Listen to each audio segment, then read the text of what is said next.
Warriors facing the Imus Brotherhood. And in our main game at 8 o'clock p.m., the Bao City Magic will be defending their home court against the Sarangani Gripper. And Sarangani is still looking for that first win also, no? This Correct, season. yes. Yeah. And to compound their woes, they still are not without star player Kit Jimenez. Oh, yeah. He got hurt in that game in Ares, where Kit, I think, played only a couple of quarters. Really couldn't get himself going. Previous to that, he scored what? Ilang points lang yata in first game niya, if I recall correctly. You see here, the quarter scoring, coach, it has been all BIÑAN in this game. Tsaka yung patuloy na decline ng scoring ng Bulacan, yun ang medyo concerning if you're with the Kuyas. And I think Bulacan has scored the lowest point total in a quarter in that third period, only getting 3 points. The lowest, I believe, was 5 by Zamboanga in that same game against the Davao Occidental Tigers in 2020. Offensive foul, right? It's going to go against Ryan Sual. KG Canaleta babalik pa dito sa laro para sa BIÑAN along with Jmar Gimpayan.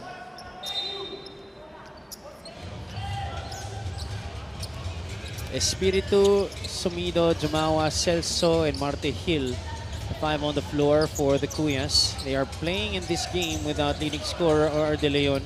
Balong Marquez is also not in the lineup, as well as Art Aquino and Keno Sicos. And their leading scorer, though, is on the floor for them, but also he hasn't really been able to produce a lot of points sa laro na to. Just 4 markers in this game for JR Sumido. Buti nga nakakapunto si Jumawas. See right here on that drive. Another couple of points there for Jumawas. And Jumawas now in double figures with 11. At saka nakikita mo kasi sa, not just on defense, even the offensive execution of the half-court sets, you know, they're very timid to open spots, cuts, passes have been slow. Lagang nangangapa kung sino yung i-score and that's how you view it. This is our play of the game brought to you by 1xBet, the title sponsor of the MPBL. 1xBet, your choice, your victory. Feel more game with 1xBet. Bulacan would definitely be delighted to see more of those coming from Gino Jumawas. We're gonna let's not forget, he was the one who started this run in the second quarter. A couple of threes, that left side of the floor, and really just brought the stability and the energy needed by BIÑAN in the second. Tell me, Coach, how important is KG Canaleta to this current iteration of this BIÑAN squad? Well, he helps spread the floor. You know, even if you put in at the same time sila Gimpayan, Mark Pingris, you know there's no duplication of position. I mean, you could even go what? Jason Ballesteros, Mark Pingris, and even KG Canaleta without, you know, sacrificing anything, because all those spots have been unique to those guys. You know that Jason's gonna block shots, Mark's gonna control the rebound, and KG, for the most part, would be upstairs trying to facilitate as the delay big man, and he can even knock down threes. That's a front court lineup I'm looking forward to see, especially come the postseason. Yeah. Tsaka even yung guard rotations, ang dami rin iterations para dito kay Coach Boy. Well, in this game, ang dami rin di naka-line up pa. Of course, we've already seen Pamboy Raimundo, Kenny Rocacorva, Ryan Sual, and Bam Lopez are in the game, but Renzo Subido is not suited up for this one. Carlo Lastimosa is on the bench. And alam mo, that matters in a long season, because having that roster so deep, kahit mahaba, goods ka lang kasi namamanage mo, nalalaro mo yung mga minutes ng mga players mo You know, you don't want to have volume minutes, lalo na for your key players. Canaleta on the trail job, fouled once again by Jumawas, who has done absolutely nothing to try and contain KG Canaleta in this one. Yeah. Even in that move, KG went on the left side of the floor, but he can, you know, comfortably spin going middle if that lane gets close on the left side of the floor. It's just amazing how players like KG Canaleta have somehow found the fountain of youth this late in their careers and still be playing at a very high level. In my opinion, it's a combination of good conditioning, Really good soft touch from the outside and his footwork. I mean, I really just admire the kind of footwork that KG has shown us, be it inside the paint or outside. Just the evolution of his game Yeah. has been simply tremendous. Imagine from a guy who was such a high flyer in his younger days, converting to a floor spacer later in his career and still be very effective at this point. Right. Score is 72-31 here. It would take more than a miracle for Bulacan to overcome this advantage. At Marta Hill able to get 2 points underneath. A rare inside basket para sa Kuyas. Gimpayan trying to set up Jonah Jacob, who is back in this game for Coach Boyd Fernandez. Ryan Suwal lobs a pass to Gimpayan. And that's going to be 2 points more para kay Waray. 4 minutes gone by here in the fourth quarter. Gimpayan already with 13 points sa laro na to. A lot of guys already in double figures para sa BIÑAN in this game. Yeah, and it's balanced scoring actually. If you look at the numbers, some of them double digits, some nearing double digits. That's a long three, but rebounded there by Gimpayan. He was stripped. On the other side we go. Espiritu, pump fakes in the lane. Marta Hill will drive. Passes to nobody. Jacob picks it up. Jonah Jacob, can he score his first MPBL bucket? Not quite yet, but he will have a chance to get his first MPBL career points at the free throw line. And Espiritu would not allow that, for him to score. This is our assist of the game brought to you by 1xBet, the title sponsor of the MPBL. 1xBet, your choice, your victory. Feel more game with 1xBet.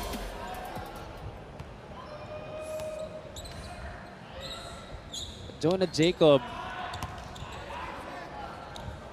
ang Kobe ng Pinas. He hails from Cavite. Went to Lyceum of the Philippines, Cavite.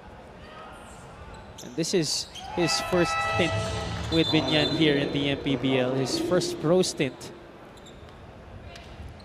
And he is now finally in the record books as he's able to knock down that free throw.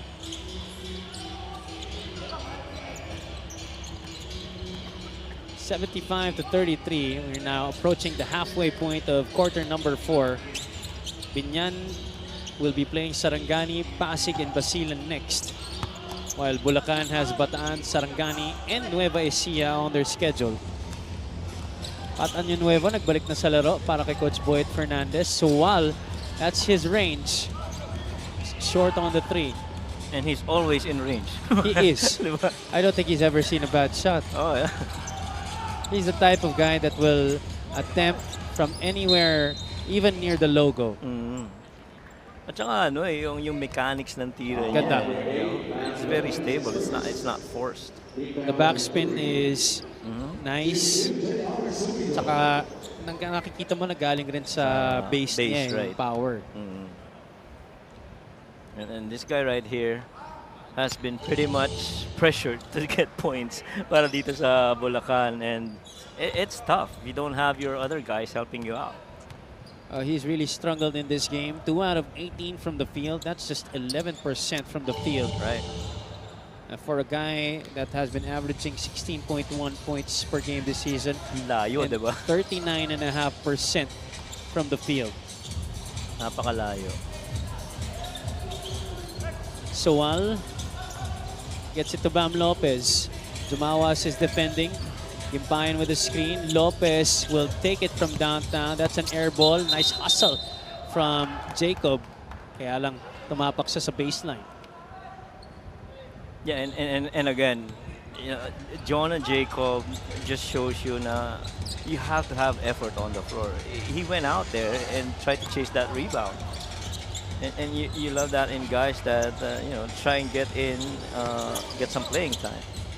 Celso, short feiner there near the basket. That was no good. Jacob, can he get his first field goal here? Kinuyog siya ng depensa doon ng Bulacan.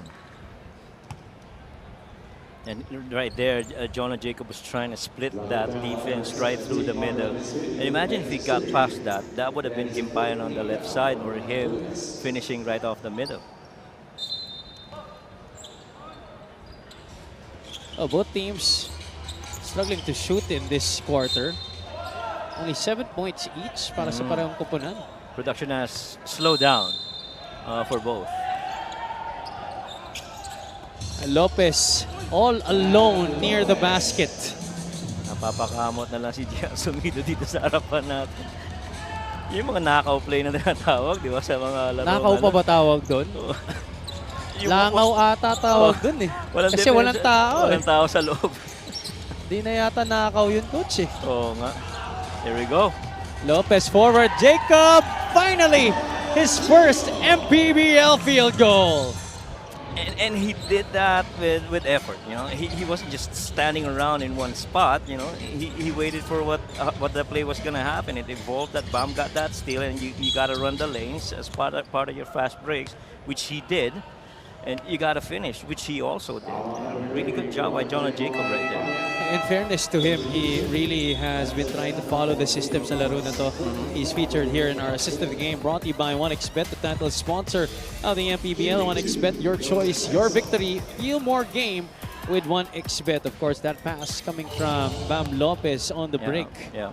And obviously, Bam wanted to give that Yes. basket to Jonah Jacob. But the important thing is Jonah made the right shot selection. He didn't stop on a pull-up. He just went in there, understanding that there's no defender on the shaded area.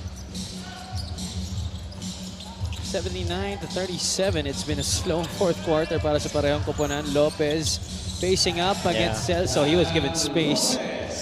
Actually, nakadepensa pa sa araw yung sa mata niya, no? Na-shoot pa rin eh. It's tough to be shooting that side of the floor. For sure, yeah. Celso sees a cutting Serrano who did have a good first quarter for the Bulacan Kuyas pero di na nasundan eh.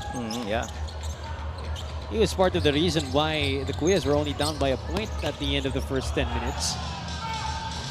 Lopez could not go back-to-back. Patalon na sana yung buong bench ng Biñan. Espiritu will sky. No, Ibe gets it back. Wala pa rin. Biñan in transition. The bounce pass from Lopez gets it to Gimpayan, who will get another opportunity for 3 points. That's the luxury of having a J-Mar Gimpayan. A big man that can run the floor and finish through contact. This is our fast break of the game, brought to you by Extreme Cool Air Conditioners. Ang Extreme magpalamig, free installation for split-type air conditioners.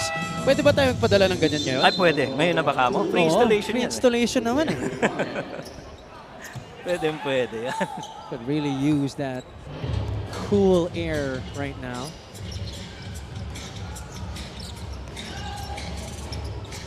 Bulacan into their front court. Still could not hit. We now enter the final 2 minutes of this one. Right after this, the Jensen Warriors will be going up against the Imus Brotherhood. Jensen has been struggling this season. Of course, they've lost some players. They've added some players, but it has not been the same kind of firepower that we've been used to seeing from them in the past years. And you know what? I think we talked about Christian Fajarito being a part of that rotation. You talk about Jervy Cruz. You talk about the really good shooting of Marvin Janicio, which I feel is absent Correct, this yes. season. I do agree. And I think those are key. Check out the special deal from 1xBet when you scan the QR code and claim your special offer. Jonah Renz Jacob, 5'10", at the line, 30 years old, from Naik, Cavite. Went to Lyceum of the Philippines, Cavite, just as I mentioned earlier, and Cavite State University. He has been a fixture in a lot of celebrity tournaments because of his stature on social media. But very nice that he is working his way up here respectfully. And, you know, I don't think I've heard him in social media saying, you know, I am the team. I am, Yes. you know, it's always been, you know, coach tells me to do this. I follow, my teammates embrace me. And, you know, Nakikisama siya, no, coach? correct. Hindi siya, he blends in. And that's what we love from him. 84-37, a minute and 35 to go in this game. I also feel that he's benefiting a lot from the veteran players that he's playing alongside here in BIñAN. I remember in some of the games that we saw him play, the pressure is on him to be a really dominant big man, but that's not how he is. He's really a lengthy player that can play the full length of the floor as well. Jacob from the outside, that one's short. Well, I remember the time na naging teammate ko pa si Jmar Gimpayan. Oh yeah. In the other rec leagues. Oh yeah, I think you mentioned that before. Right? Iba naman talaga no? Iba talaga. Talagang sure ball yan around the basket. Kaya ang sarap pasahan. Pag nakita mo siyang malapit na sa'yo, ipasa mo na agad para sure 2 points kayo. Tsaka he's not forcing situations. He's not. Yeah. He recognizes every sequence. Matalino rin na player. Kung kaya, gagawin. Kung hindi, pull it back and wait for your other guys to come. At talagang hindi mo talaga matatawaran sa kanya yung kanyang sipag, especially on the glass. There were other leagues in the past that I got to call him. He was not yet the Jmar Gimpayan back then, but that was how he played noon. Yan na talaga yung kanyang calling card. Yan na talaga hindi nagbabago. He just simply lifted his play up maybe a couple of notches when he entered this league. You're right. Sort of a homecoming actually para sa kanya, as he used to play for Valenzuela during his early years in the league. And they're really trying to go to Jonah Jacob for these last few seconds. This is our play of the game, brought to you by 1xBet, the title sponsor of the MPBL. 1xBet, your choice, your victory. Feel more game with 1xBet. Even Bam Lopez benefiting from the assists that BIñAN has dished out as a team sa laro na to. 25 total assists on 31 made field goals for the Tatak Gel in this game. I mean, doon na talaga yung absence of defense on the side of Bulacan. It's been tough for these guys as well for this game. Don't have scorers, can't defend, ganda ng pasahan rin. Oh wow, look at this one. Jacob will try to take Umpad off the dribble, steps back, jumper. Oh, everybody was waiting from that BIñAN bench. They were ready to explode. I think they're going to give him another chance here. Can he do it? But he loses it to Serrano. Hindi siya papayagan na basta-basta na lang makakuha ng puntos. And Ibe still could not get the 2 points despite being wide open. They're going to dribble out the clock here. That's going to do it. BIñAN following up their win against Val City and Ilagan with a win here against the Bulacan Kuyas, who fall down to 0-9. Yeah, and very similar to their previous games, itong Bulacan, fourth quarter was the best scoring quarter when game was out of reach. The BIñAN Tatak Gel Beast Motorcycle Game X climbed to 4-3, following up those 2 wins against the Cowboys and the Magic. Our best player of the game, brought to you by 1xBet, the title sponsor of the MPBL. 1xBet, your choice, your victory. Feel more game with 1xBet is none other than Jmar Gimpayan. And rightfully so. He's been a steady force combination with KG Canaleta, but him with different rotation players on the floor, iba-ibang kombinasyon na kasama niya, pero patuloy pa rin na consistent yung performance ni Jmar. Jmar Gimpayan, almost a double-double para sa kanya in this game. Nice performance once again coming from Waray as they win 86-48. Once again, they climb to 4-3 while Bulacan falls down to 0-9.